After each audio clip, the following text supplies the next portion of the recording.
Good morning. Welcome. For those of you who may not know, I am Taylor Teichman. I am the Youth Development Coordinator for our Pennsylvania Education for Children and Youth Experiencing Homelessness program. Thank you so much for joining this morning's session as part of our 2025-2026 ECHIA Learning Series. Just also wanted to note um, our learning series sessions are created by individual providers. And so, with that being said, I am very excited to introduce you to Karen Black, a former communications director with NACI, and who I had the pleasure of meeting last year at the NACI conference in Orlando. I had the opportunity to sit in on a workshop very similar to the one she will be sharing with you this morning. And it just felt so warm and valuable to the work that we all are doing. And so I'm so grateful that she is joining us as part of our 2025 and 2026 learning series. Karen is now in a new communications role with a charter school in the Atlanta, Georgia area. And she continues to also provide communications consulting, and she's a PA native. So we're so glad to have her back in that capacity. So thank you so much, Karen, for joining us this morning. Good morning, everybody. Thank you so much, Taylor. That was an awesome welcome. I'm glad that you thought my presentation last year in Orlando was warm and inviting. I would say it was warm for me. It was sweaty. If any of you all have ever attended the NACI conference, we were in a big, huge conference center, and my room was clear in the opposite area of where I was coming from. So I trekked it on down, and then Taylor got to witness me huffing and puffing and starting my presentation. But this morning, I am nice and calm and centered and sitting here and ready to go for you all. So good morning, Pennsylvania. It's nice to be with you from Atlanta, Georgia. This picture is not only a fun little graphic I found on Canva of Pennsylvania, but if you see the little star there in the southwestern corner, I'm actually, I was born at Allegheny General, and I'm from Charleroi, PA. So I don't know if we have anybody from the Mon Valley on today's call, but if so, let us know in the chat. And I saw some of you saying hello in the chat. Please tell us where you're from, maybe say a little bit something about yourself, maybe tell us why you're here this morning to learn about communicating with communicators. And why do I have William Penn on there? Well, fun fact, I am a descendant. He is my either fifth or sixth great grandfather. And at one point in my life, when I was in Pittsburgh for a professional conference, unbeknownst to me, and I was joking around with the front desk, but the William Penn Hotel in Pittsburgh actually gave me a free upgrade for that little fun fact. It's the one great thing I can say about my ancestor. All right, and I'm trying to move through the slides here. My arrow key is not working. Let's see if clicking works. So a little bit more about me. Those are some fun facts. But I have 30 years of experience in communications, most of that in higher ed and K-12. A few of those years were in the entertainment industry.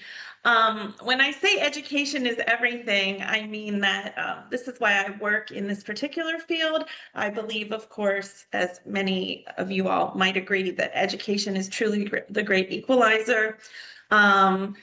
It's something that nobody can take away from us, and it's really a game changer for people of all backgrounds, but especially with the work that you all do. We know that education is a key factor in helping families out of situations of homelessness, poverty, etc. I'm also a professional storyteller. The photo on the left is a storytelling show that I used to do in Charleston, South Carolina. If any of you are familiar with The Moth or maybe This American Life on National Public Radio, that is true storytelling, that format. That's just something I like to do on the side. And I love to travel, and I am a dog lover who has a very quirky 11-pound Chihuahua named Pooh Bear.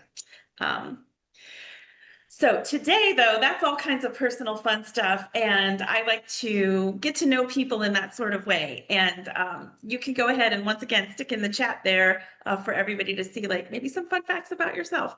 But today we're all gathered here actually to learn how to reach more people more often and trying to get the message out about what you all do and the students that you serve. Because we know that now it's more important than ever to help combat misunderstandings, miseducation, or just undereducation about what homelessness means, what it looks like, and what students experiencing housing insecurity and other vulnerabilities, what those situations might look like, because people don't connect youth and homelessness, lay people who don't do the work that we do. So I want to help you learn how to work with your school district and school communications people, and we'll talk about identifying who they are. And I want to help you get a little bit more jazzy and professional about your copywriting and about your photography and about the elements of good communications that you help provide to your district or your school, for them to push out on channels. So we'll talk about what channels are and how to identify those.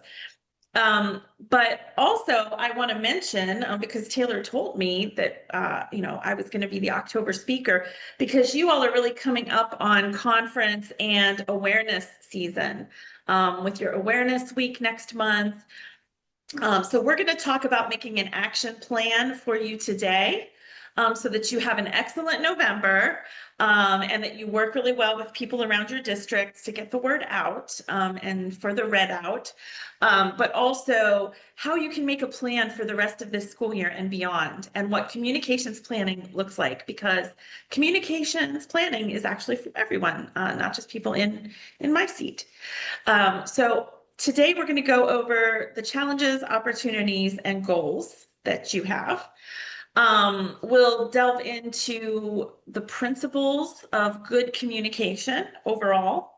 We'll talk about school district comms professionals. Who are we, right? How do you identify us, and what work do we do? We'll get into some tips about photography, design, and copywriting.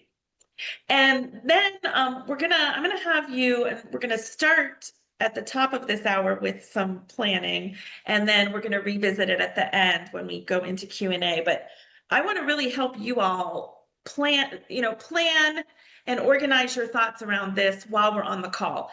So many times I attend webinars that might be chock full of great information, but I find it a little bit fuzzy as to what my takeaway was and what my next steps are going to be. And you can sit on a webinar for an hour or an hour and a half, and still when you get up from that session, it's like, well, what's my action plan? So we're going to work on that today. And then we'll talk about outcomes reporting, just as a tip for you to take what you've learned today, develop an action plan and execute on that plan, and then bring back some anecdotal and maybe some data measurements so that you can share those with your bosses, your school district board, maybe your superintendent, around how you've improved communications around McKinney-Vento liaison work this year. So challenges. This is where we're going to open it up. Feel free to come off the mic if you'd like to. What are some of the challenges that you face when it comes to trying to communicate what you do and what your students have before them? Anybody want to share? Biggest challenge, a couple of big challenges. No, everybody's shy. Nobody wants to go first.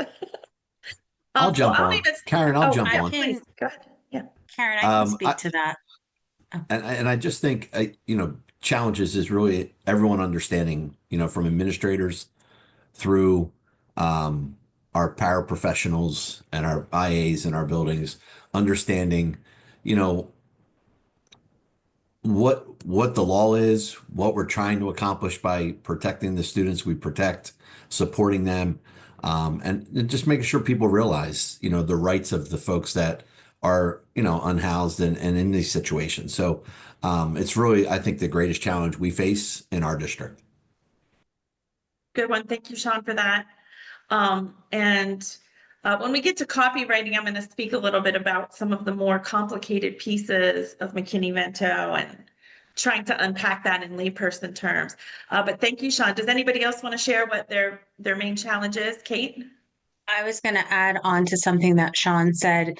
I try to promote Awareness Week, and I feel that when people see maybe an email come from me for Awareness Week, they're like, yep, we already know. We know. Because I do make sure that I speak to things like what is the definition? And for some people that may be a review, but I think it's they're at a saturation point. Yeah. But second, and the second point I wanted to bring is I'm looking for something new and creative in order to share this information, because I don't think a long, lengthy email is the way to go. I need something that maybe visually will grab their attention and they can receive the same information visually, but I would also like to have the perspective of someone who lives in this experience. I don't, our teachers don't. So me giving definitions into statistics is just facts. But I think that lived experience would really appeal to people in a different way. And how about one more person? Who else wants to share a big challenge that they have when communicating? No, anybody else? Okay, well, we'll take those two. And I want to say, so I wrote down laws. I wrote down people are at a saturation point, and I wrote down long and lengthy, and then I put a circle around that with a slash in it. So I just made some notes about things we'll talk about as we continue. So what are some opportunities, though, that you all think you might have that maybe you haven't gone after yet when it comes to helping people in your district or school understand better the work? Anybody think of an opportunity? So when we get into this, the opportunities that I want to talk about are, so when I say communications channels, there's probably a newsletter and some social media, right, that each one of you all have at your district, right? Those are just the basics, and a website.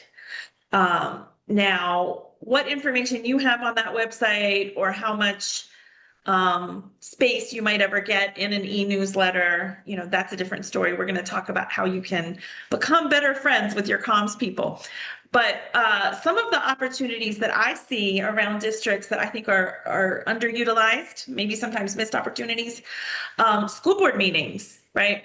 Other big events that your district has. And I know sometimes you all will go and have a table there, but we'll talk about maybe improving what your table elements look like and what you're saying about what you do. Another opportunity might be a podcast, or you might have some video people at your district, or there might be other channels of communication that you haven't thought of, but that your district already is using. So we're gonna identify some of those. So we're gonna get to our first activity. Now, I think Taylor distributed to you what I call the think sheet. Yep. And I'm actually gonna escape out of here. I'm gonna stop sharing. And I'm going to drop them in the chat for folks too. Great. And I'm going to share the think sheet on screen here if I can find it. I think I had it open. Hang on one second. So the think sheet is a worksheet, and I want you all to download it and take a quick look. Yeah, communications think sheet. Let me share this. And we're going to just spend maybe 3 minutes with you jotting down just top of mind things that you see. Okay. Let's see, is that the right screen? Yeah. So the communications think sheet. So you don't have to share with us if you don't want to, but go ahead and list 2 or 3 reasons why you decided to join this session today. And then as you get to the second question there, or the second piece of the think sheet, just what I was talking about. What are the communications channels at your district that you know about? Do you all have Facebook and Instagram? Maybe you're still using X, formerly Twitter. Perhaps your district is on Threads or has a big LinkedIn presence, or maybe your district does TikTok. But those are social media channels. Other electronic channels of electronic channels or digital channels would be websites, newsletters. And then what about some other channels that I was just talking about? Board meetings, other convenings. And do you have anything that might be a little bit more innovative? Like, does your district have a podcast? Does your district have some districts have like a TV channel, right? So jot that down. Do you have an event, an awareness campaign? Now we know you all have November Awareness Month week, a departmental update, anything else coming up where you want to improve communications. So I said list 1 to 3. We can all list November 17th to 21st for PA Awareness Week. However, you might want to jot down a few others. And then I want you to think about who your target audiences are. So target audiences are an important thing to keep in mind, even if you're developing communications that are meant for a broad cross-section of stakeholders. You still might have times where you want to tailor a piece of content or a message or content that you're prepping to hand over to your communications person who's very busy. And the better that you prep the content for them, the more likely they are to grab it and use it in something that they're pushing out. And so when you're doing that work, maybe your target audience is your school board. Maybe your school board members, right? Maybe your target audience is local nonprofits that you'd like to partner with, or that have been longtime partners, but you want to continue stewarding. Maybe your target audience is your teachers, or perhaps it's your students. Maybe you're doing a student awareness campaign about the fact that students and their families among us might be experiencing housing insecurity, and how other students can help and support their peers. So think about your target audiences. Perhaps because everybody on this call is going to be different, you want to put a little mark or an asterisk next to some of these stakeholder groups that you need to reach more and better in your area, right? Because everybody has a different situation going on. And then who are the people in your communications department, or if you're coming from a smaller district, who is the person at your district that does communications? As we were preparing for today's session, Taylor and I had a check-in call a few weeks ago, and we were actually trying to identify who the communications person is at Taylor's district. So some of you might already know the answer to that. Some of you might say, oh, actually, I don't know who does district communications for us. But it might be easy to find on your school or school district's website. And for other folks, it might be buried. It might be really hard to find. It was hard for Taylor and I to identify that. And but that doesn't mean they're not there. Even at a small district, and I've worked with a small district that was really a feeder pattern of elementary, middle, and high school. But in that small 3-school locale, it was their superintendent who was doing communication. So I worked with that superintendent on some consulting work. So think about that, write those people down. If you don't know who they are, jot down a few ideas right there about how you're going to find out who they are. And then last but not least, if we're going to start small with some of the tips I'm sharing with you today, what is one sort of first level low hanging fruit goal that you would have for school year 25-26? All right. Let's take a moment to let you ruminate on those. I'm looking at the chats. I see somebody from Murraysville. My grandparents used to live in Murraysville. Looking at, there we go. Awesome. Mountjoy, PA. Philadelphia. Fabulous. It's nice to meet you all.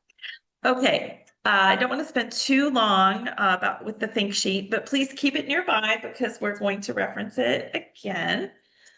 So let's get into, go back to my presentation. We're going to start by talking about the elements of good communication. So, and what I'm about to share with you all is going to show my age. So, what is good communication, right? One side is a movie I love, and the other side is a TV show that I loved as a kid, right? So, if you all know The Princess Bride, here is Inigo Montoya, and he's saying, you keep using that word. I do not think it means what you think it means. And then on the other side of the screen, we have a young John Travolta, Vinnie Barbarino from Welcome Back, Kotter. And he was always going around if he couldn't understand something, and he would say, I am so confused, right? Now, when we were talking earlier, and I think it was you, Kate, that brought up, those long, lengthy emails and all of the information that you're trying to convey as McKinney-Vento liaisons, right? It's very, very easy for a layperson to get confused, right? Even as we know, confused by the definition of homelessness that has 2 or 3 different definitions, depending on what you're looking at in our world. And how much of that information a layperson can really absorb and understand in a digestible chunk, right? From communication to communication. So that's something to think about. So good communication is, if we go off of these 2 slides, accurate in its wording, but also not confusing. So this is a little bit more professional than my Inigo Montoya and Vinnie Barbarino. Some people say it's the 3 C's of communication. Some people say there are 5 C's or 6 C's.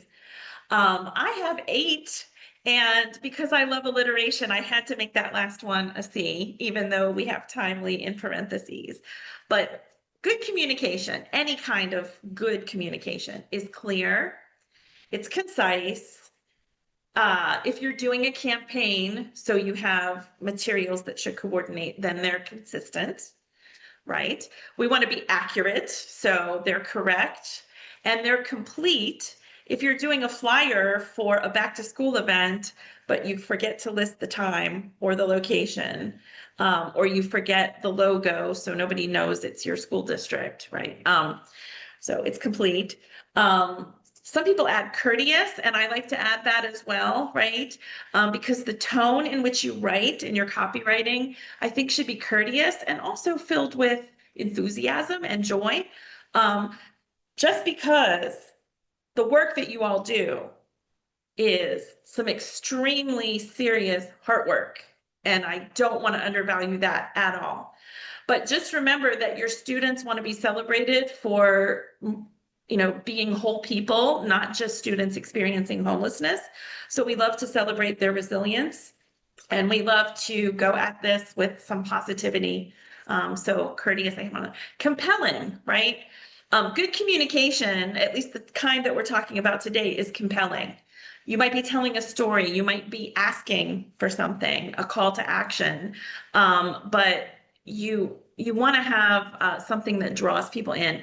And then timely, and of course, like I said, alliteration. I had to use the word clock, but nobody wants to see the flyer for the event the day after it happened. Or quite frankly, if you're a district communications person, it's very difficult to have different folks from your organization providing you with lots of content, but it's only maybe a week before the thing is happening, or maybe a handful of business days, because it's a lot of work to even unpack that content and then get it queued up in different channels and figure out how you're going to filter that new content that you've just been provided into the rest of your work week and all of the other comms that have to go out. And as we know, right, how many people, just quick, like raise your hand or click the little raise hand. How many people feel like you already provide communications to your district and it gets lost in the sea of other communications that are going out? Anybody? right? Lost in the sea. I'm going to say yes to that, right? And I'm on the other end. I'm the person that is the, what do we want to call it? The wall of the dam, right? The sea of communications is coming at me. And then I have to decide what is going to flow out for people on the other side of the wall, how they're going to receive it, what it sounds like and looks like. Is it clear, concise, and consistent? Is it complete and correct and courteous and compelling, right? And things are coming at your district comms person, and they're trying to be that filter, right, for the district so that it can all fall under this, what is good communication? Let's talk about how to identify your champions. We already on the think sheet, we wrote some channels, right? But what do you all think I mean by champions? Does anybody want to take a stab at what you think I mean by a communications champion? Because it's a little bit more than just the people in my role.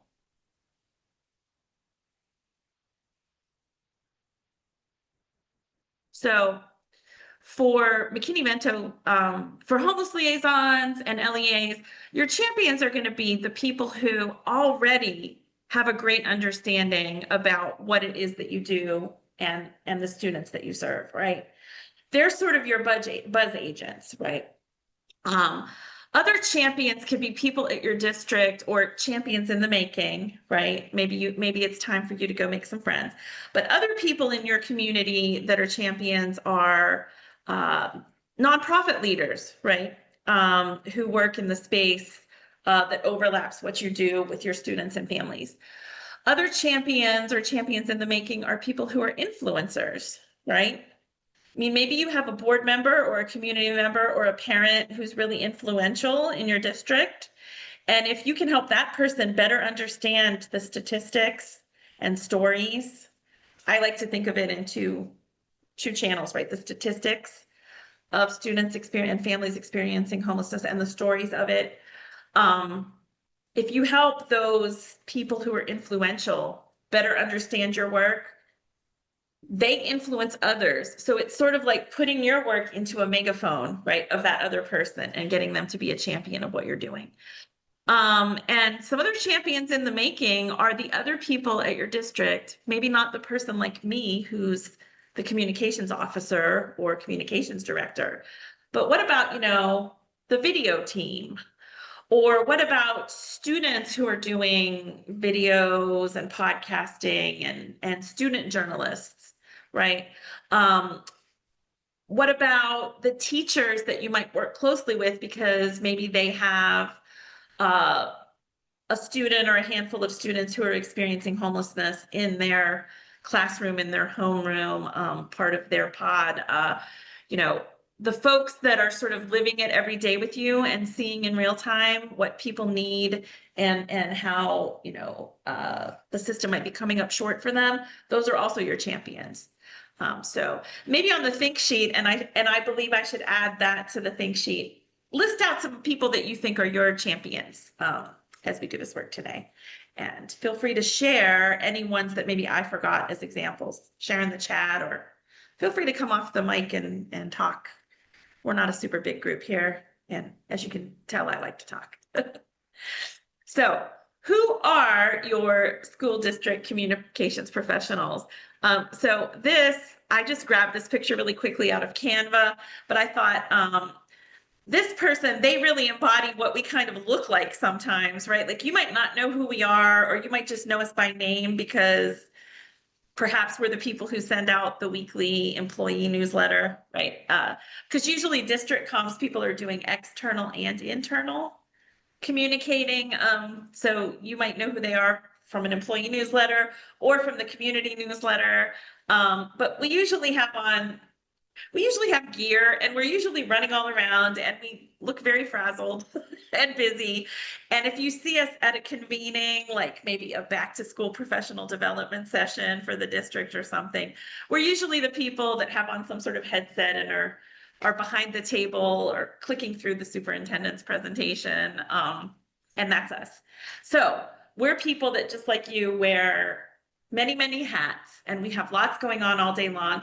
And like I said, we're that sort of dam wall with the sea of communications coming in and what is going to be filtered out so that our audiences can understand the brand of our school district.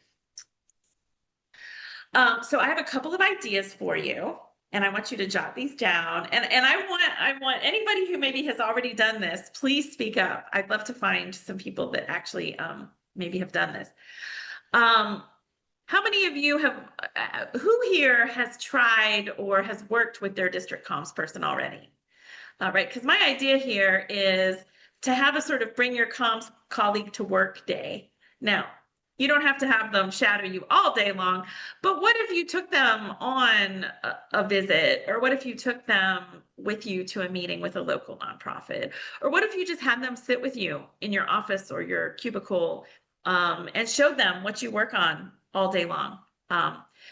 Trust me when I say that 99.9% of the people in a role such as mine, we welcome really learning what somebody does, because we're your friends and we want to get the information out for you. But sometimes we don't even understand, right? Quite frankly, when I started working at NACCE, I thought I understood McKinney-Vento, but the 15 months working with NACCE was eye-opening for me. Everything from what does McKinney-Vento mean, all the way down to all the different nuanced work that you all do, and what is dependent on federal regulation and funding, et cetera. And, you know, and the list goes on.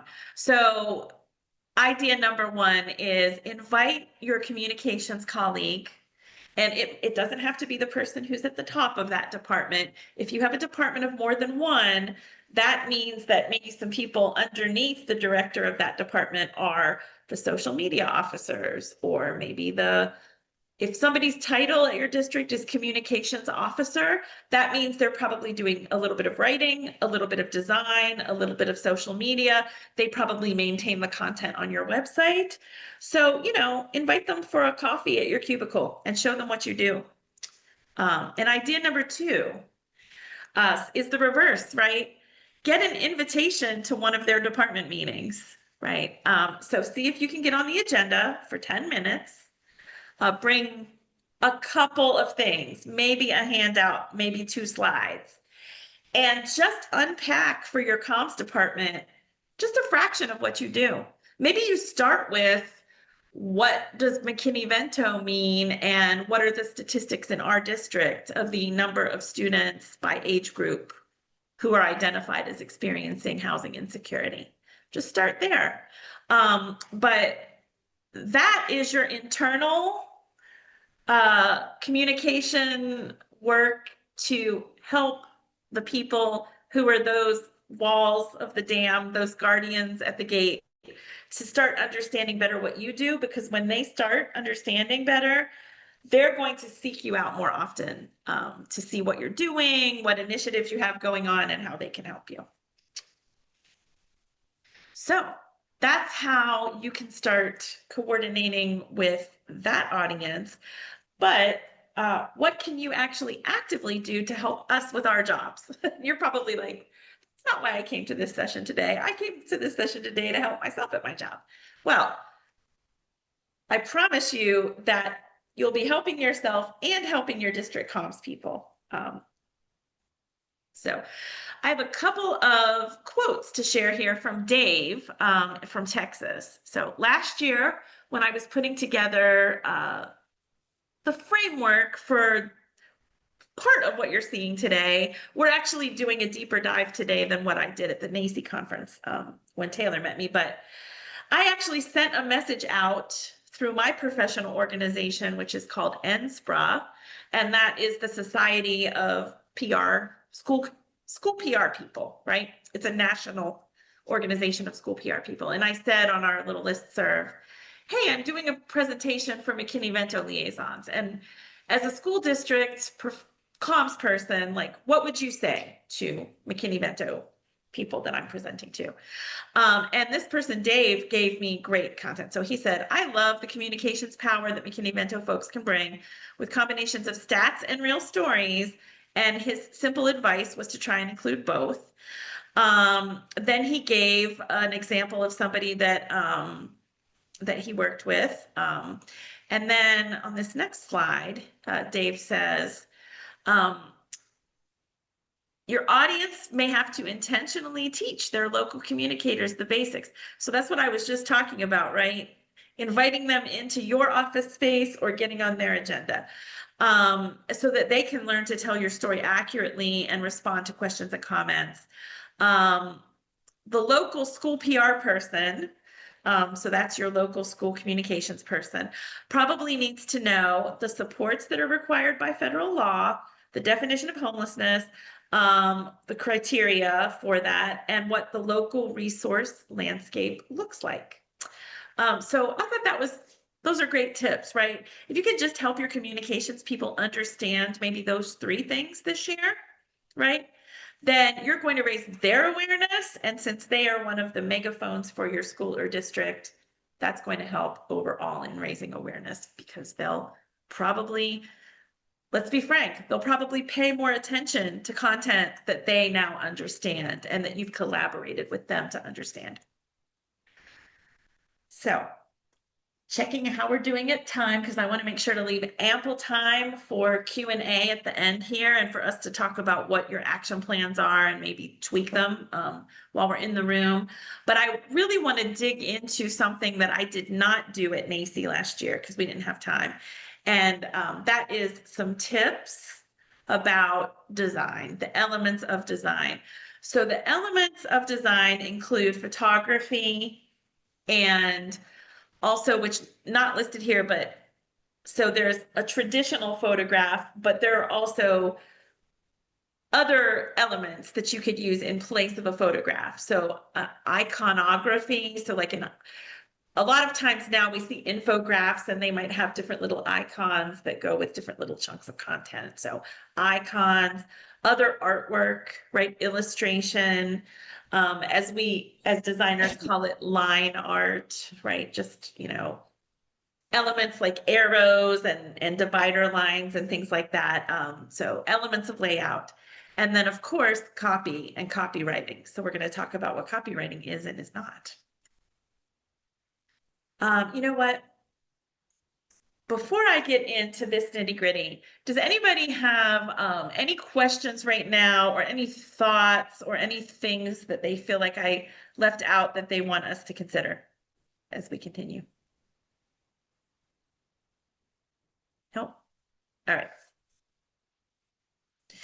At any time, feel free to pipe up. We don't have to wait till Q&A. So good photography. I will fully admit I am a natural bad photographer. Now, that sounds funny because among other things, my master's degree is in film and video. And so I went to school to learn how to direct movies and TV shows. But I am really bad at actually taking the photograph. Now, in my brain, because I'm a creative, I can visualize the exact thing that I want, right? I can visualize the frame, how far away the person is standing from the camera, where they're looking, what they're doing, maybe even what the coloring looks like in the photo. But I am not great at actually framing up the picture and taking it. And that's why I think I'm the best person to talk to you about good photography for non-photographers, right? Because I've really had to own that I'm not good and do some work on that. So 3rd bullet point, which really should be the first one, take 15 minutes, right? Just 15 minutes to learn more about the camera on your cell phone. Some of you have an iPhone, some of you have an Android. I have an Android that has an excellent camera. But I realized when I took my 15 minutes, which was really more like an hour, and started playing around with my settings, that I was using like maybe 5% of the settings and really cool things that already were right at my fingertips. Nowadays, it's really great that we don't have to go find a professional camera, right? Find somebody that has a DSLR professional level camera. We really no longer have to hire photographers to come to our events, nor do we have the money to do that in most districts. But what we do have is this amazing tool that we all pay for anyway, that is in our hands, that can take great photos. So the other tips on here though, crop before the shot. So what I mean by that, and the photo that you see here is from NACI from a few years ago. And it was a picture taken of people taking their own selfie. And I just love this photo because it's not staged. You can tell that these two people that haven't seen each other in a while are really happy and they're having a fun time taking their selfie at NACI and that they really like each other. But I cropped in on this shot because this was in a deck of photos where whoever took the original picture was really far away from these two people in this photo, right? And I cropped into that after because I was trying to capture a close-up picture that showed joyful people enjoying themselves at the conference. So that's why I did that. So you can crop in after the picture has been taken. Sometimes though, you can't do that. And what would be a reason why, right? Low resolution, right? The original photo, or at least the version of it that you have in your hands, is such low resolution that when you try to crop in, it becomes very grainy, or you crop in and then you drop it into maybe a handout or digital or print piece of material that you're trying to make and it doesn't look very nice, right? So cropping before you take the shot will guarantee that you get a better resolution photo that's already cropped in for what you want, right? Another bullet point on here, don't include everybody, right? I cropped in, this original photo had like 40 other people in it, but I cropped into the 2 people that I wanted in this photo. And so you don't have to include everyone in every photo. I know that by the nature of what we do and by a lot, you know, with many events that we attend as school district employees, somebody might want you to take a picture of the whole group, right? The whole group up on stage receiving their certificate, the whole group of teachers that have just come to your professional development seminar. But that's great, get the group photo, but just realize that you can crop in and you can take photos of other joyous, wonderful moments, and it doesn't have to be everybody all the time. I wrote down iPhone versus the world. Now I'm being totally biased because I'm not a fan of the iPhone. I've had many iPhones, and at many different times in my life, I've had to carry around an iPhone and an Android and have 2 phones on me at all times, which is not fun. I say iPhone versus the world though, because does anybody know or has anybody seen at the end of a picture that you take .HEIC?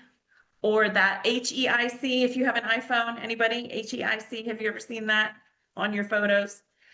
That is a photo file format. Say that 10 times fast, a photo file format. And that photo file format is proprietary on iPhones. What that means is if you snap a picture on your iPhone and you text it to a coworker who has an Android, it will come into the Android as a very low resolution photo. Okay. So if any of you all who maybe even in your family, right, you take a great picture of your kids on the beach and then you text it to your dad, but your dad has an Android and you have an iPhone and it doesn't look all that great. That's why. Okay. So it's proprietary file format. And then if you email the photo, so let's say you took a picture of one of your students and families and they've won an award, okay? And so you want to celebrate that. And it's on an iPhone and you email that photo to your school district comms person who after today's session has become your best friend at work and you collaborate with them all the time and you're always sending them great content. So you send them this great picture. But guess what? If it's .heic, and depending on how that person has their technology set up in the office, there's a whole process that you have to go through to save that photo as a PNG or a JPEG and sort of get that iPhone proprietary software off of there. I'm sorry I've gone into the weeds about this, but it's important to know, because I think a lot of times people think, well, I sent you a really high quality photo. I don't understand why you didn't use it. Right. So just know that there are even technical things behind the scenes that comms people have to sort of sort through and manage as content comes to us. And then natural lighting. So there are so many scenarios that I can think of in just my own professional life where somebody sends me pictures and they could have been wonderful pictures, but people, and once again, I told you I'm not a great photographer, so I used to be guilty of this too. They'd say, oh, stand in front of the window. There's such a nice window here in the front of our schools. Like, stand in front of these windows and I'm going to take your picture. Well, what happens is the light coming in from the window lights the back of a person. That's called backlighting. And the camera, right, it picks up the exposure of that light coming in from behind, and it makes everything in front of that look darker. So that's why you get pictures where the back looks lighter than the people that you're looking at. Instead, turn the people around so that the light from the window is coming in at them. I actually have a window right here where I can demonstrate in real time. The light from the window is coming at me, right? Versus I turn this camera around, right? And now I'm backlit. So I just got darker, right? Because I turned my back to the window. This is a pretty bright room, but natural lighting the front of people is your friend. If you're outside and there's a group of people and they say, hey, take our photo. Let's say it's a group of teachers in front of your school. Hey, we just had a great day of professional development. Would you take our photo? We're like the 5th grade teachers, right? And they're turning the sun's to their back. Just ask them, stay right where you are, but turn around. Don't worry about what's behind you. Doesn't matter if the building's in the background or whatever, but like, let's light you from the front with natural light. And then last but not least, pixels and aspect ratio. So we were talking before about the resolution of a photo. How comfortable do people feel about what pixel dimensions are when it comes to a photo? Right? No, yeah. There have been terms that I don't even hear anymore of, like 72 DPI, which stands for dots per inch, right? DPI, when you see that, means how many dots or pixels are in 1 inch worth of that photo. Right? So that's what that terminology means. You don't have to learn that. You just need to know that more is better, right? So 300 dots per inch is a much nicer, crisper, higher resolution photo than 72 dots per inch. And I wanted to bring that up because how many of you all still do some traditional print? Maybe you make print flyers or you have a print brochure.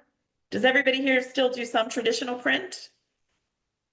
At least a couple times a year, right? The photos that you're going to want to use in that print piece, those need to have high dots per inch. They need to have high pixel dimensions, okay? So you want to see things in the thousands when it comes to your pixel dimensions, not 600 by 900. That's not going to look nice in print. Or in order for it to look nice in print, it would have to be really small. So when how many people here, I'm going to raise my own hand, how many people here have ever put a photo into a Word document or a flyer that you're making, and it looked nice on the screen, and then you printed it and it looked terrible? I've done that many, many times, right? That's because in the digital world, right? Yeah. In the digital world, that low resolution photo might look really nice on the screen because the screen actually only needs 72 dots per inch to look good. But then when you go to print it out on the paper and maybe you've blown it up and made it bigger, it looks terrible and you don't know why. And that's why. So pay attention to photo resolution and then aspect ratio. So aspect ratio, I'm going to use my phone as the example for the aspect ratio. I'm actually going to do this so we can all look at it. So here's my phone. So this edge, the long side of your screen, let me look at my screen. The long side is 16 and the short side is 9. So it's just like measuring anything else, a photo frame, the top of your dining room table, right? It's the dimensions, but it's the dimensions as a ratio fraction. So my phone isn't actually 16 inches by 9 inches. If I had a phone that big, it would be covering up my whole head. My phone's probably about 4 inches by about 7 inches or whatever.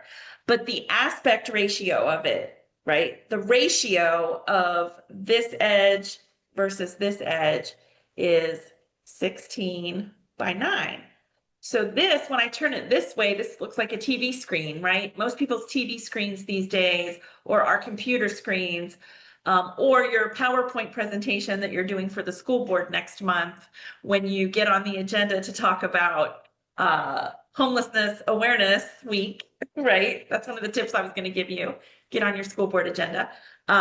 Your slide deck is 16 by 9. Now, social media videos, whoop, right? Reels, right? Posts that have videos that people are watching on the phone. We're all watching it this way, right? We're not doing this. We're watching it this way. TikToks, they are 9 by 16. That's what we mean. Does anybody have any questions about photography tips before I get into the next part?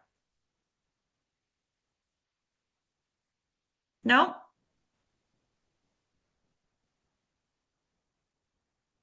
How many people feel like they're going to go home and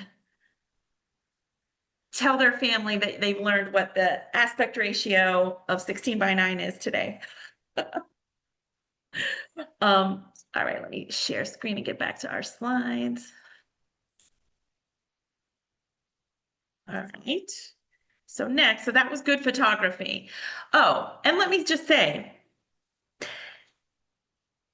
when the communications person at your school or district, who you're going to become BFFs with, gets the good photos from you, where people are lit properly and it's cropped nicely, cropped or framed right nicely, and it's in an aspect ratio that they can utilize, right?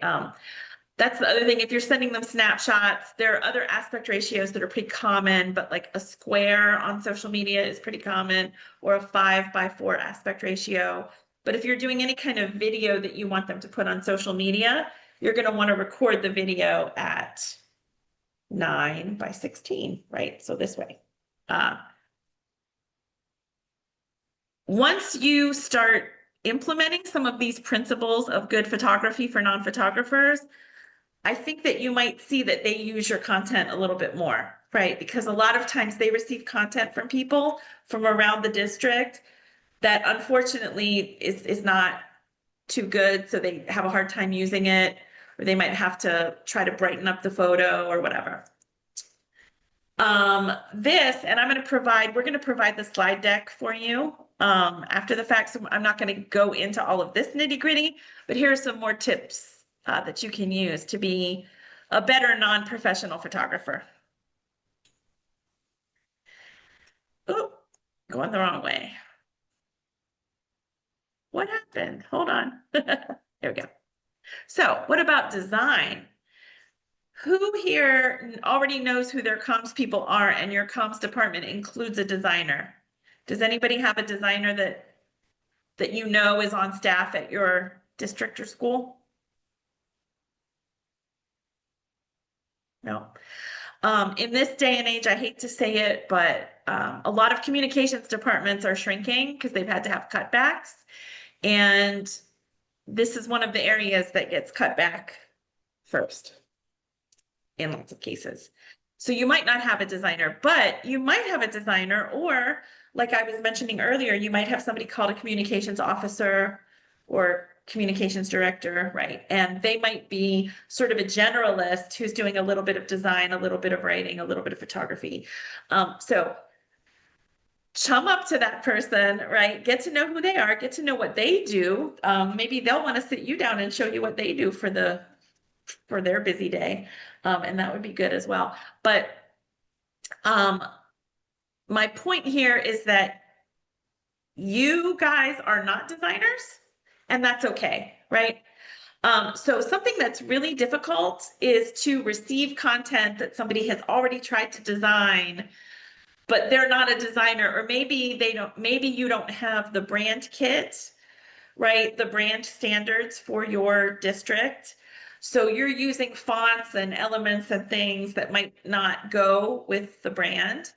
And has anybody here ever submitted something and you had it all laid out, and then when you saw it on the other end, the person had laid it out again to make it match the district brand? Some of you have maybe seen that before. And that's because it's the comms officer's job, right, to push the content out with consistent branding for your organization. So it's better to get to know your designer or whoever is pushing that content out so that you can ask them, how would you like to receive this content from me, right? Do you want me to do the layout? I have Canva. They might say, yes, that would save me a lot of time. Go ahead and do it. Or they might say, get it started in Canva, but then share the link with me. Or maybe they say, no, I would rather have it in a plain document or a plain email, and I'll do the design, or we have a designer here that can do it for us. So find out. If you are the person doing the design, my tips for you, really there's one tip, keep it simple, okay? And I'm actually gonna go to another screen so that we can do a fun exercise together. When I say keep it simple, your fonts that you use, the other elements on the page. So the other elements can include, as I mentioned before, photography, icons, line art, illustration, maybe a headline that's in a fancy font. The eye line of something, I'm going to show you that in a moment, and what we call floaters and how things are aligned and placed on the page. So let's take a look at a sample here. You guys tell me, do you see a different flyer? Did everybody see that change on the screen? Yay! So I don't have to keep stopping sharing and starting sharing again. That's good. I went into Canva and I just typed in simple layout for education, and this came up. And this is a pretty good layout, right? This is just a generic flyer. This is just a generic template on Canva. Let me zoom in just a little bit, right? Pretty good photo, simple fonts, right? Now, let's say that I'm in here and I'm making this and I'm not a designer, and I go over here and I'm like, okay, I'm going to make the font that. Do you see what just happened? That became a lot less legible, right? Now, there's nothing wrong with that font per se. Maybe there is a reason sometimes to use that font, but if I undo, right? If I like difference, parenting class, that's just one thing to show you. The photo, okay? When I was talking, or the slide said eye line, okay? This student is in the left side of the frame, and the photo is on the left side of the page. And if you can imagine with me, right? The idea of an object or a person in a photo sort of pointing in a direction with the way their body language is, then this student is sort of pointing down and to the right. And the position of the photo makes it such that your eye line, or the way that your eye looks at this page, is going from top left down, right? And that's great. That's why this is a good template, right? If I take this photo and I put the student over here, it's not that it's bad. I mean, it's another option for your layout, but you've just messed up a really good eye line moment that you could have, right? Because now the student is looking in the other direction. That's not the direction in which we read things in English. And believe it or not, there are actually a lot of scientific studies around the cognition of information and how we absorb things. And there are people that go to school and write big, long dissertations about information design, right? And how much information our brains can hold in digestible chunks. And so different little tricks like this. So let's compare that. You can still read this flyer, right?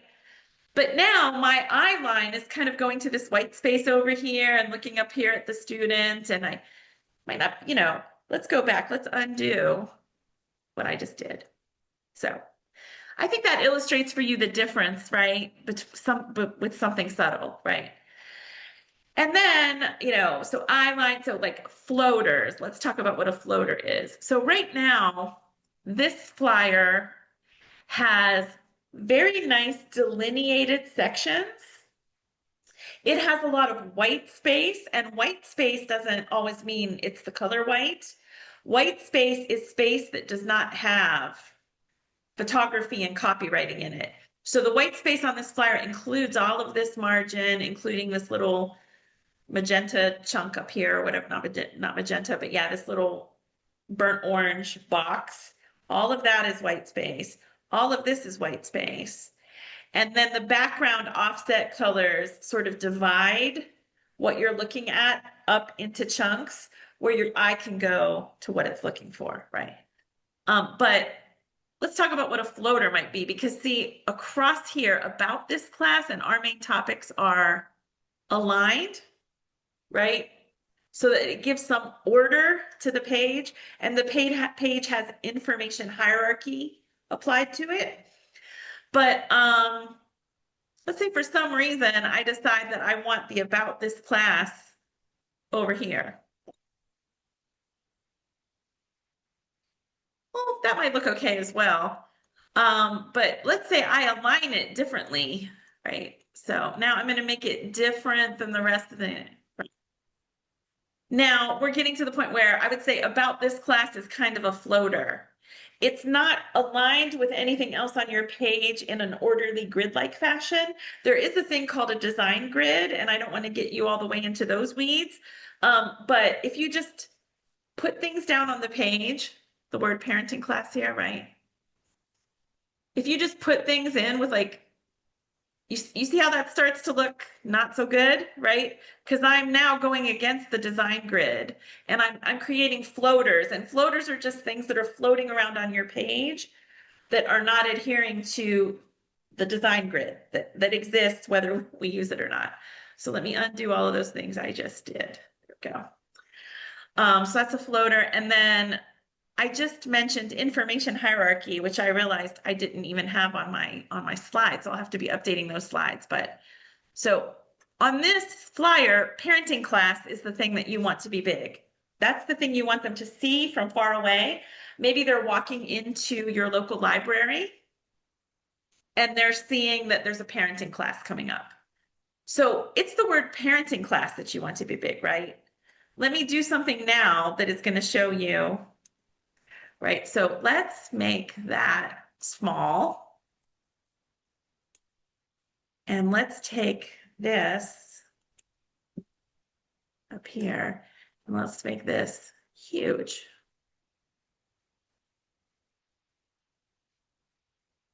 I made it too big, right?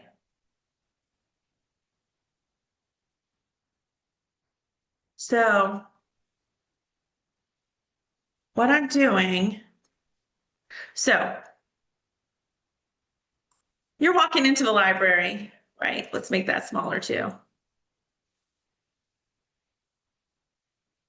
And let's just say that you, for some reason, decided to make the huge box that catches people's attention, the date and the time and the place of your event. Okay. Well, I'm walking past this flyer because it's taped on the window at the library, and yeah, I might take time to stop and look at the fine print later. But see what I did there?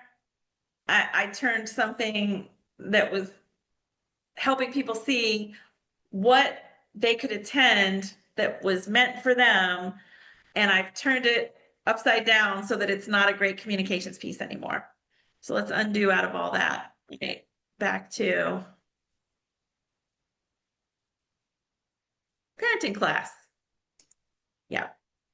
So I hope that that helps you, right? Just seeing some of those things, some rookie mistakes that I see happen over and over again are folks using low resolution images in things that they might want to print out as a flyer.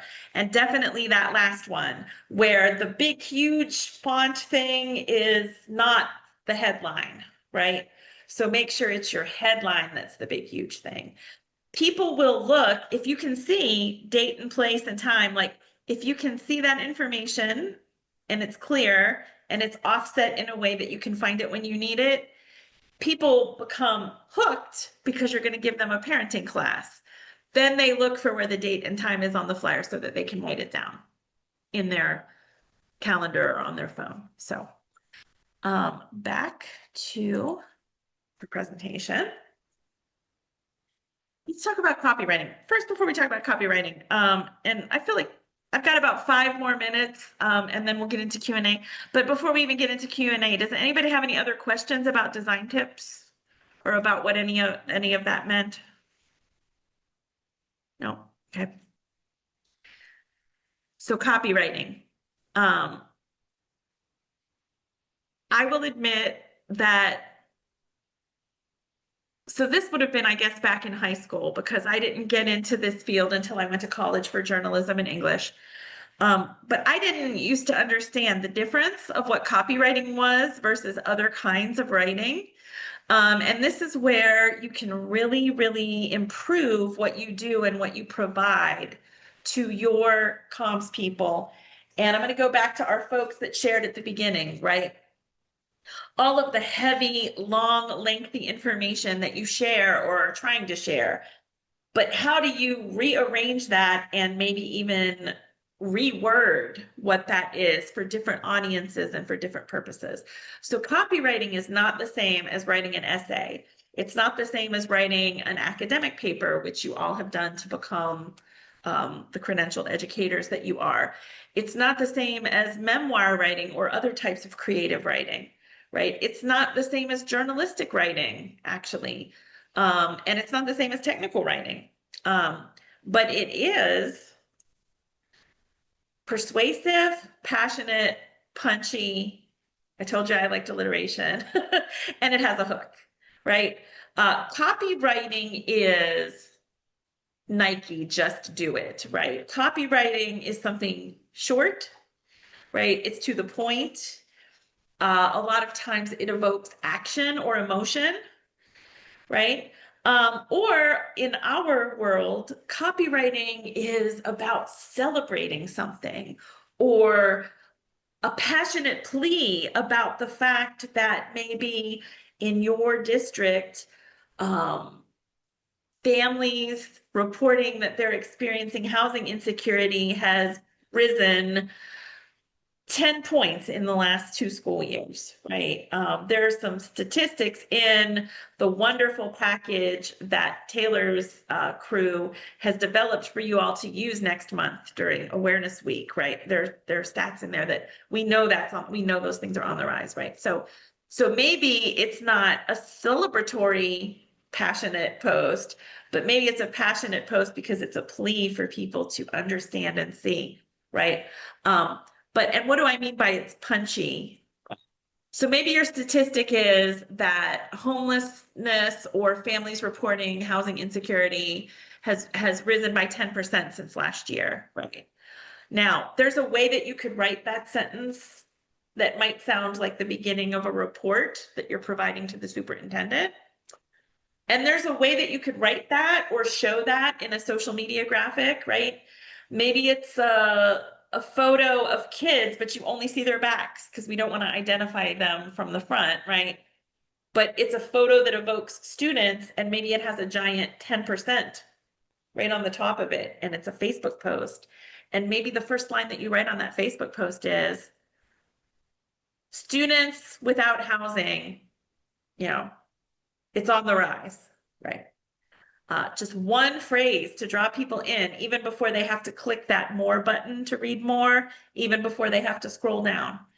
And so persuasive, passionate, punchy, and has a hook. I'm not going to get more into copywriting there, but I think that you probably inherently know what I mean by it has a hook. And some of the things that we see now that I would say are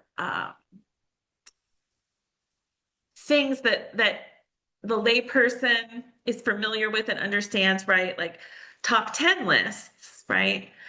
So a top 10 or top 5, did you know about students who are experiencing housing insecurities and other vulnerabilities? And maybe you make a little deck and provide it to your comms person, or maybe you send them just an email that has the top 10 as bullet points, right? But you just provide them with digestible chunks of information in a sort of listicle, right? That's what they're called, listicles, right? So that's something that you can do to take your very lengthy, long content and divide it up into things that might be that punchy, persuasive, passionate, digestible chunk. Another thing that you might think about when you think about the hook is that first line, right? So maybe you are providing a recap. So it's longer content that you're going to give to your comms person, but it's a recap of a back to school event where you just gave out backpacks. And in that recap, though, you know, don't make your first paragraph all about, well, we met at the local convention center and it was Tuesday at 5 and families gathered, and, you know. And then down towards the bottom, you're like, and we gave away 500 backpacks and the kids were so happy. Right? No, take that and make it your headline. 500 happy kids got new backpacks today. It was at the convention center and, you know, whatever. Right. So put the stuff that's going to sort of sell, right, what you're trying to tell, what story you're trying to tell, and make that your first sentence. That's your headline. Right. And so I lied a little bit because that is journalistic writing. And does anybody here have a journalism background and know what the inverted pyramid is? Right. You put all the important stuff up top. Right. And it's an upside down pyramid like that, because if people don't bother scrolling down, if they don't read the content in the bottom, they're still getting what they need up at the very top in the first couple sentences. So my words of wisdom to you before we go back and revisit your think sheet and do an open Q&A. You guys are not designers, neither am I. You guys are not photographers, neither am I. That's okay. Keep it simple, right? Apply some of these principles that you've heard about today to communications that you already have prepared for the year that you normally would send out, right? Make friends with your comms department. Get to know them, get to know what they do so that you have a better understanding of why they ask you for the content 3 or 4 weeks ahead of time instead of 3 or 4 days ahead of time, right? And plan ahead and reach out to them now. And biggest tip for this group of my fellow Pennsylvanians, I believe it's the 17th, right, that kicks off your awareness week. And so most of you all have a school board meeting that's probably coming up towards the beginning of November, right? So right after you get off today's session, send an email to your comms person, ask about how you can have a slide that is part of the school board meeting, or maybe you can come give 1 minute worth of comments at the school board meeting, or perhaps you can provide the board and the superintendent with a handout, or how about ask them all to wear red at the November meeting ahead of your wear red day, right? But ask them to wear red at the meeting and talk about why they're doing it and give a plug for November 17th to 21st. So that was the big thing that I wanted to say. Like, I feel like all of y'all should do that when you get off today's call. So Let me see, how did I do on time? Okay, we got about 15 minutes for Q&A. I wanted it to be 20, but I'm a big talker. So go back to your think sheet. And I would love for you all to take a look at that, read through it for about a minute here, and see if there's anything else you want to add on there or change based on all the information I just spewed at you for an hour and 10 minutes.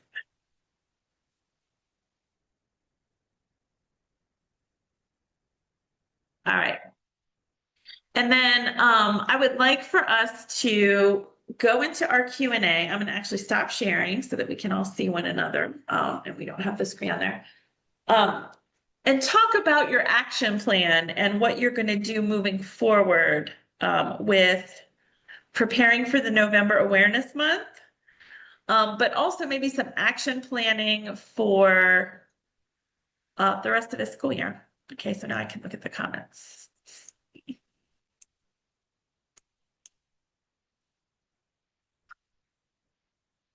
All right, I see Taylor's in the comments a lot.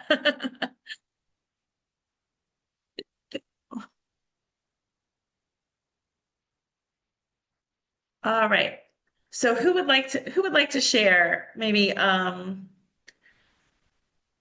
has a question or wants to collaborate with the group over what you think your action plan might be?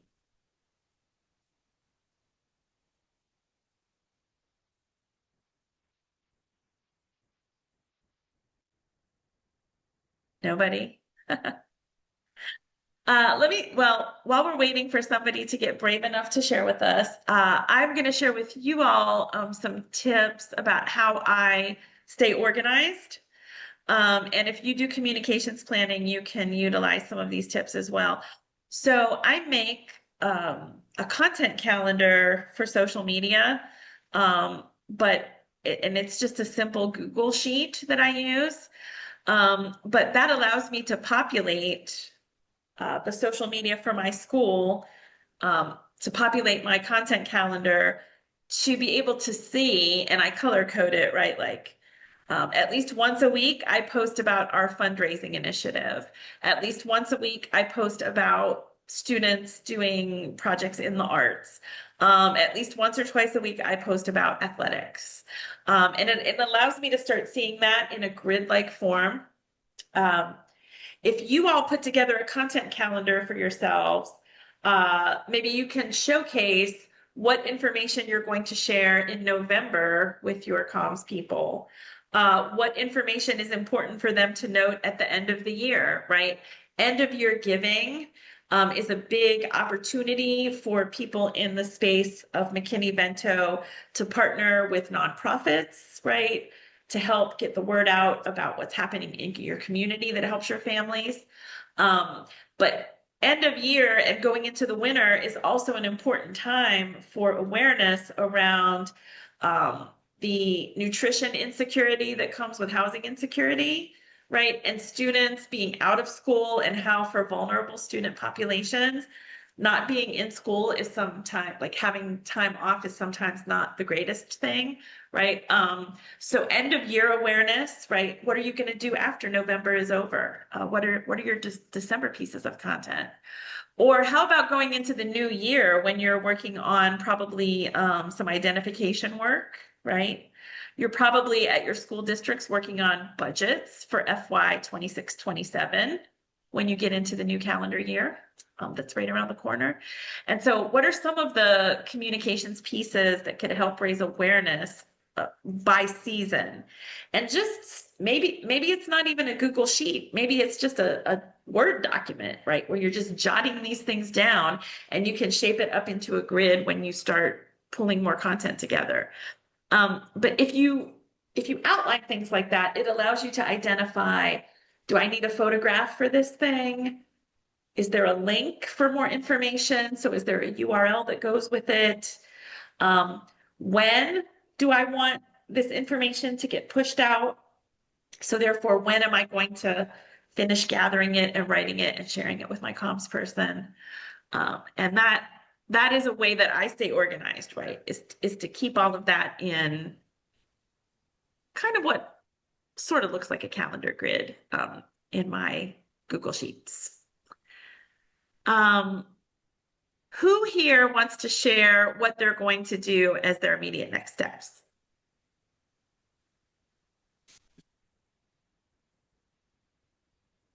We don't have anybody? The PA crowd is tired. I can share. How are you? Thank you for the information about the photography because I was like, what? And when you mentioned the layout, I was like, wow, why did it really shifted in my mind? I was like, it's because she's teaching it. That's really great. So one of the things I could tell you is that I work for a cyber charter school. I'm a homeless liaison for a cyber charter school. So we service students all across Pennsylvania. So one of the things I would like to do is to connect because we do have a marketing team. So one of the things I would like to do is to connect with them. I've been very hesitant with like, they always ask for like student stories and things of that nature, because I don't want to exploit our students. They, you know, they are resilient, they go through hard times, and I don't want to, you know, make them feel uncomfortable and feel like we're trying to benefit or shine from their, you know, their lived experiences. So I do like, me personally, I think that's a personal thing. So I hesitate to push stories out in that manner. But I do like to do like the year end report where I say we had students who were rehoused. You know, I may just, you know, identify like in general, something like that. But with the upcoming Hunger and Homelessness Awareness Week, we do have like almost like a spirit week that we do. And we have a Padlet where students, you know, like they post different, you know, ideas, and we do the Wear Red. So those are the things that I'm thinking about in terms of next steps. I think that's great. And I think you're in a unique situation, right? So it's online school, right? Yeah.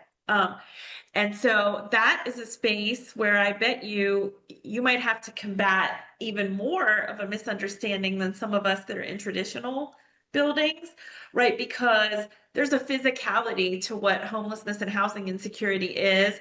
And when you're not in a physical school, you're just not thinking about that, right?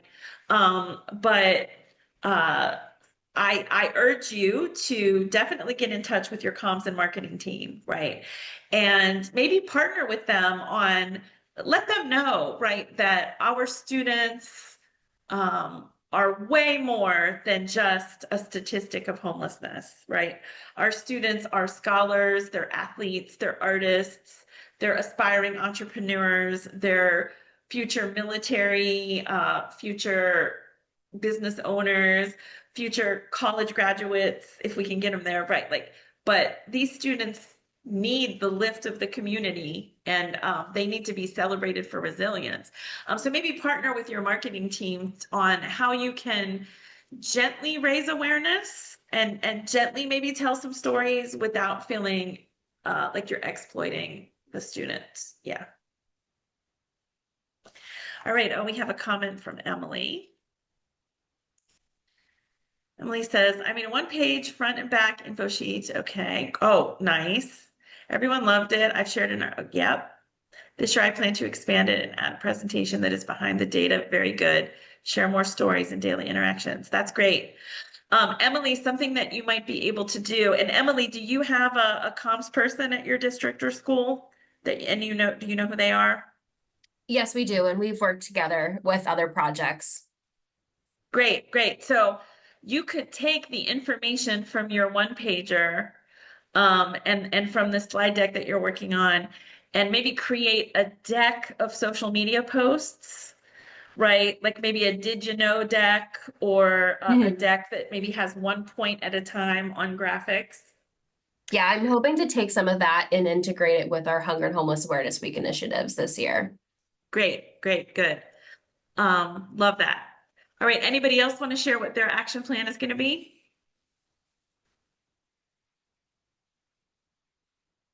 Right? So, you know, the types of content in the world that you all are in every day. It's your data points, right?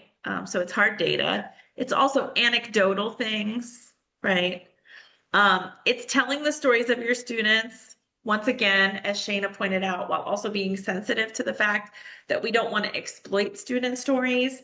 I think, I think that we have come to a moment in time with our work where, you don't have to always have the sort of pull at your heartstrings photo of the child sleeping in a car or the unhoused person under the bridge. Like we've steered away from that for good reason, right? And there are stories to be celebrated all across your state of innovative things you're doing to help people get rehoused, programs that are showing that nonprofit partners from vastly different organizations can come together to help the community. And so think about those innovative anecdotal things that you can celebrate along with that, with the numbers. And then when we think about trying to unpack all of the heavy content about what McKinney-Vento is and the fact that it has all these rules and regulations, perhaps it's just that you educate your community that it is something that has lots of rules and regulations and definitions. And because of that, that's why I am a full-time employee of my school district, because it is something that takes the efforts of a full-time person to understand and become an expert in and navigate so that you can match resources and adhere to those rules and regulations and bring all of that to families and students so that you can improve the hard numbers, the data, right? Like we don't want to see that 10% or 20% or whatever creeping up higher and higher. We want to see that minimized and reduced. And as a community, as a school district, we want to support all students to be able to get a quality education that they deserve. The law says that they deserve it. I'm here working full-time at our district because I know that they deserve it. You know that they deserve it, and we're all working together. And so I would steer away from the big, long explanatory messages to staff because they too are wearing lots of hats like you are. And if you can just help them understand just those basics that I just said, right? I think that's what they need to know to sort of, reach out and work in partnership with you. And as you develop these relationships with your communications professionals at your districts, over time, they will start to get a more sophisticated understanding of all the nuanced things about McKinney-Vento and the reason why you have to do things like get, your continuing education credits every year and all of the things that will help them over time get to know you better. So I promise it'll happen. It happened for me, right? I worked at 2 different K-12 school districts for years and years, and then went and worked at NACE, and I thought I knew what you all did, and I didn't even know the half of it. So, well, we're right at 11:30. I appreciate everybody who stayed on, listened. It's fine if you didn't feel like speaking up. That's cool. I know what it's like to be on a webinar, but also maybe having to multitask a little bit on the side. So I appreciate everybody. Taylor is going to send out my slides. I'm going to provide those as a PDF for you all to have. And I just want you to know that you can always reach out to me to ask a question. I do a little consulting on the side, but that's not why I'm here today. It's not about that at all. It's about the fact that I want McKinney-Vento liaisons to be heard and seen, because the work that you do is invaluable, and I want our students to be heard and seen and recognized and supported in the right way. So thank you all for all of the work that you do. Thank you, Karen, for joining us and taking time out of your day as well. We really appreciate this. Such good content. Again, I love the handout. And we will make sure that folks get all of those pieces as a follow-up. I'll send that out to everyone. And thank you all for being here and joining us. And we hope we see you at the end of the month. I dropped the link in the chat for our next session. That will be on navigating the new ECHIA reporting app with confidence with our Allegheny Intermediate Unit colleagues. So sign up for that if you'd like to get more information on how to navigate that new data system. And again, thank you to everyone. Hope you have a beautiful rest of your Wednesday. Enjoy the fall that has seemed to arrive in PA. And again, thank you so much, Karen. Really appreciate it. Thanks, everybody. Have a great rest of your day.